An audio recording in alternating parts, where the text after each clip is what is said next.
tersangka kemarin ojol sempat terlindas oleh mobil Barakuda Brimob, melihatnya seperti apa mungkin Bang?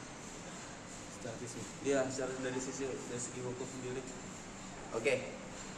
Pertama, saya turut berduka cita, berbela sungkawa terhadap almarhum, keluarga almarhum Afan Kurniawan yang kena musibah meninggal di area atau lingkungan demonstrasi terlindas mobil Barakuda atau mobil Brimob Polri.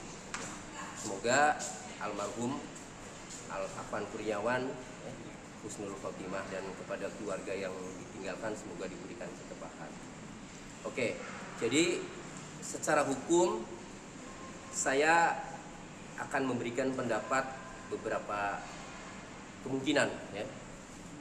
Jadi kalau meninggalnya itu ini diakibatkan karena terlindas ya, maka seperti kita saksikan videonya ya, memang ada berbagai kemungkinan ya.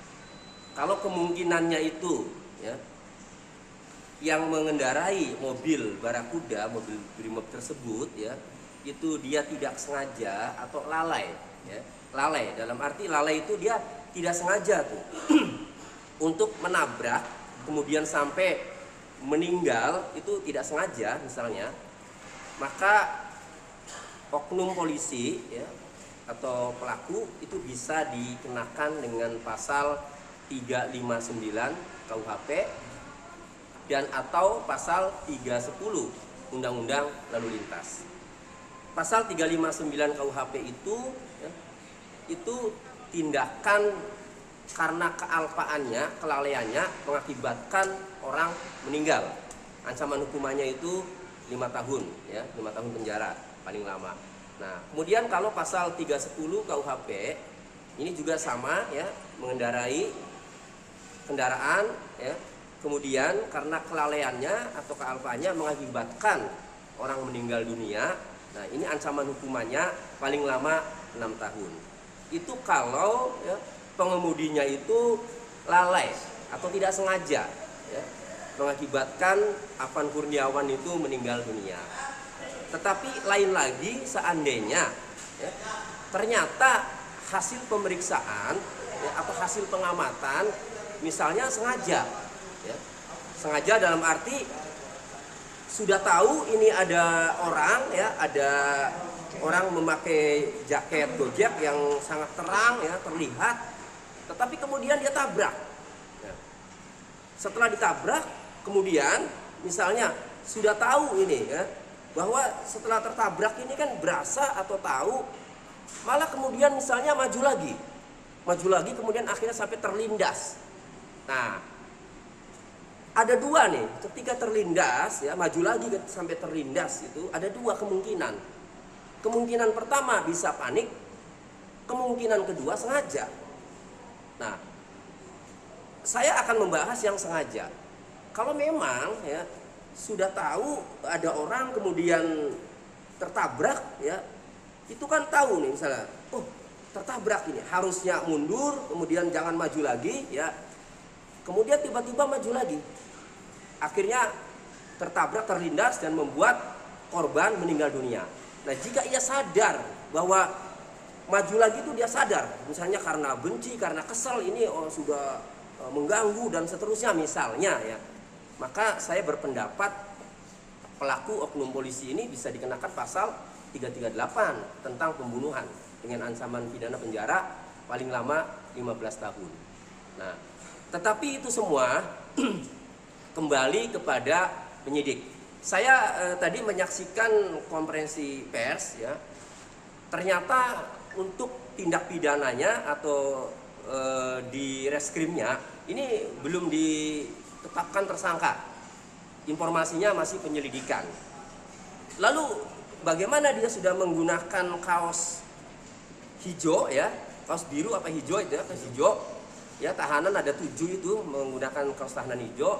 Berarti kalau di pidananya itu belum diproses, masih penyelidikan. Nah, berarti dia menggunakan kaos hijau itu kemungkinannya itu penegakan hukum disiplin atau kode etik. Nah, sama, jika dia sengaja, maka sanksi kode etiknya juga berat, bisa PTDH kalau terbukti sengaja. Tetapi kalau lalai, ya, kalau tidak sengaja, saya rasa ya itu tidak sampai di PTDH. Nah, jadi baik hukuman disiplin kode etik ya maupun pidana ini sama-sama berat seandainya memang hasil pemeriksaan ya, hasil pengamatan video itu kan beredar ya, hasil pengamatan video ya, di video itu kan saya melihat memang sempat berhenti ya, sempat berhenti. Nah, yang sangat saya sayangkan itu maju lagi itu setelah berhenti kan, nah maju lagi. Nah, tapi saya tidak tahu apakah dia maju lagi ini karena panik ataukah sengaja. Nah, ini harus didalami. Nah, oleh karenanya masyarakat menurut saya harus menunggu saja ya proses yang dilakukan oleh Mabes Polri ini ya agar ada kepastian hukum. Dan saya berharap Mabes Polri juga harus memberikan rasa percaya kepada masyarakat. Karena saya melihat masyarakat yang demo ini yang sampai mendatangi Brimob di Kuitang itu tujuannya itu kan agar pelaku diproses, tapi prosesnya harus transparan. Oleh karenanya supaya transparan memenuhi rasa keadilan buat masyarakat, menurut saya ini harus dibentuk tim gabungan atau tim khusus di mana di dalamnya itu jangan hanya penyidik dari Mabes Polri saja, tetapi harus ada dari Komnas HAM, harus ada juga dari misalnya dari perguruan tinggi ya, atau Kompolnas bisa kan, supaya objektif, supaya dipercaya oleh masyarakat. Karena tuntutan masyarakat ini sekarang ini bagaimana ini sudah terlanjur meninggal, tuntutannya agar diproses secara benar-benar ya, jangan ditutup-tutupi, jangan dilindungi, harus transparan itu. Pak, pada akhirnya kalau seperti ini kan penilaian masyarakat yang awam adalah tetap saja bahwa ada imun kebal Bang terhadap hukum sendiri. Semua udah beredar. Apakah ini memang hanya berlaku untuk mereka yang berdasarkan dalam artian yang punya etik dulu Bang? Bahwa etik dulu baru pidana. Pidana. Iya. Apa yang memang berlaku seperti itu Bang? Ya, memang yang bisa menjawab itu seharusnya dari Mabes Polri ya. Tetapi saya berpendapat begini. Karena itu anggota polisi, maka bisa saja ya. Itu yang diproses itu etiknya dulu ya. Pelanggaran kode etiknya dulu atau pelanggaran disiplinnya dulu ya, itu bisa saja nanti setelah terbukti ya bahwa dia melakukan pelanggaran berat ya di sidang di kode etik profesi Polri kemudian di PTDH, maka terang itu kepidananya pun pasti berarti ini ada pelanggaran berat. Nah, pelanggaran berat itu menurut saya itu sengaja. Jadi ini tinggal sengaja atau tidak ini oknum polisi yang mengendarai mobil Barakuda mengakibatkan orang meninggal ya, Afan Kurniawan meninggal ini yang kita tunggu ini sengaja atau tidak itu. Nah, jika sengaja di kode etik profesinya pasti di PTDH, nah di pidananya pun pasti dikenakan pasal lebih berat yaitu pasal 338 tentang pembunuhan dengan ancaman pidana penjara paling lama 15 tahun. Bang, ucapan bela sungkawa kembali.